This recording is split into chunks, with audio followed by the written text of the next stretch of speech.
Casting small precision resin parts. In this video, we're going to be going over the process of casting some small precision resin parts for a functional prototype. And John from BJB Enterprises is going to be doing the casting, and yours truly will be offering the commentary. Now, these molds are Precision 5040 Platinum Silicone molds. So TC 5040 Platinum Silicone is a great material for functional prototypes, especially precision interlocking parts like this. And the resin we'll be casting is TC 890.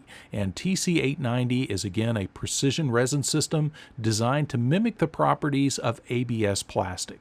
Now, anytime we're pouring into these small molds, especially for small molds and precision parts like this, it's very helpful to make some funnels to facilitate pouring into that very small pour spout. So for that purpose, John is rolling up some plastic sheeting, and this is some plastic material that comes with the mold making kit. And of course, I'll link that down in the video description, but it really helps to make custom funnels for pouring these very small parts. And then just snipping off the tip and fitting that accordingly so that will fit into the pour hole of your silicone mold. Now, first off, the molds, these TC 5040 Platinum Silicone molds, these are about a 40 Shore A, and here John is just doing a quick test fit of the pour spout or the sprues, and then later he'll be inserting the vents. But first, before we get started, we'll need to release these molds. And these molds actually incorporate slides or pins that go into the mold to account for that negative space inside that spray head. So with a functional prototype like this, real important to make sure that we release the inside of the mold, but also the pins or slides that will be inserted into that mold. Now, mold release selection is very important. For this, we're using E302, and you see John's releasing both the slides or the pins as well as the inside of the mold. And E302 is a paintable mold release, and that means it leaves behind minimal mold release residue, and it's easy to clean off so we can paint our finished parts. So real important, avoid mold releases that contain silicone oil because those parts will be almost impossible to paint. And I'll be posting a follow-up video with John going over some of the thought process of how he designed these molds, so stay tuned for that as well.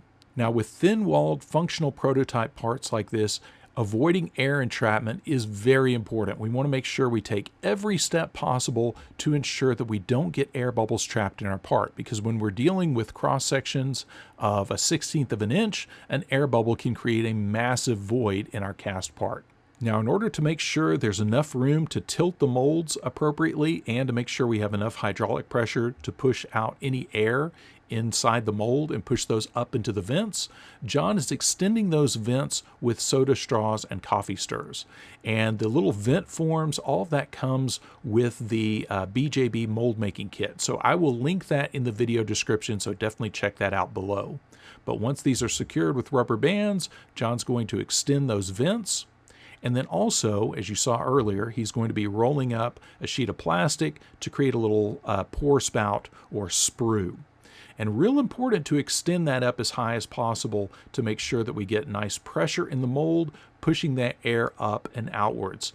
And one of the things you want to be careful about here is anytime you're dealing with a part with straight surfaces or straight edges, we want to make sure that that straight edge or top of the mold or top of the part is at a slight angle. And what that means is when we pour low and vent high, that gives those air bubbles a clear path out of the mold and up the vent. And by tilting the mold slightly, we ensure that there's no parallel surface to the floor that could cause those air bubbles to get trapped. So this way they all have an angle and a direction of travel up and out of the mold.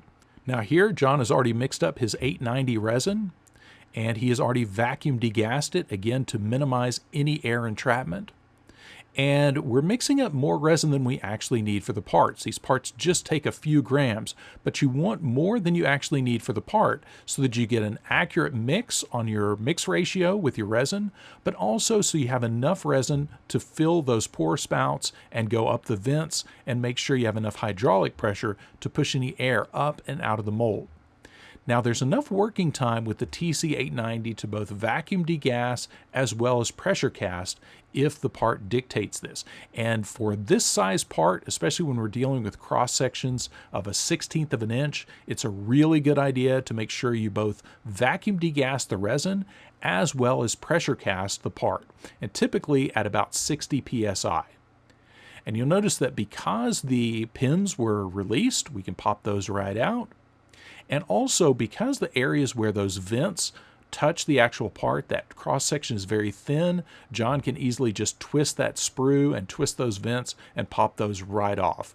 And with minimal flashing, because this is a nice precision mold. Again, this is a 50/40 platinum silicone mold, firm 40 Shore A. So really nice tight tolerances, and you'll see that it's only in this part where we got a little bit of flashing, but overall the parts came out with minimal flashing and very precise. And that's really important for parts like this because ultimately we need these to be interlocking parts. Now, since these are very thin parts, we want to make sure we let these sit in the mold longer than we would a thicker part. So we allow these to sit in the mold for about 2 hours. And of course, it should go without saying that that was at room temperature. So typically 75 degrees is going to be ideal for these kinds of parts, but make sure that you're not using cold molds or working in a cold work area that could lead to brittle parts or inconsistent curing.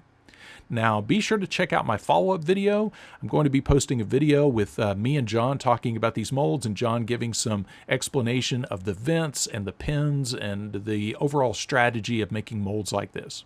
And there you have the finished parts that are now interlocking and functional. And thanks to those pins or slides, those go in to create that negative space inside that spray head, so that will actually function. And of course, all of the materials used in this video will be linked in the video description, so be sure to check that out below. The TC5040, the TC890, and of course the mold making kit that I mentioned earlier that has all the vents and keyforms and everything like that. So as always, thanks for watching, and be sure to stay tuned for the follow-up video with John explaining the overall thought process behind making this mold.